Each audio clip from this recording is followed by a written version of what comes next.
ग साधी आहे आणि फक्त माझीच आहे.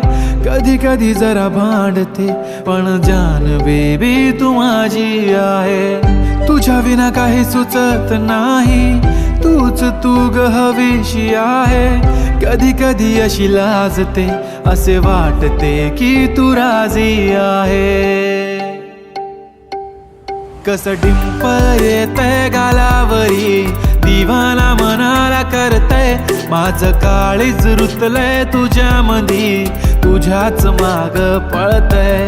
कसं डिंपल येतंय गालावरी, दिवाना मनाला करतय. माझं काळीज रुतलंय तुझ्यामधी, तुझ्याच माग पळतय.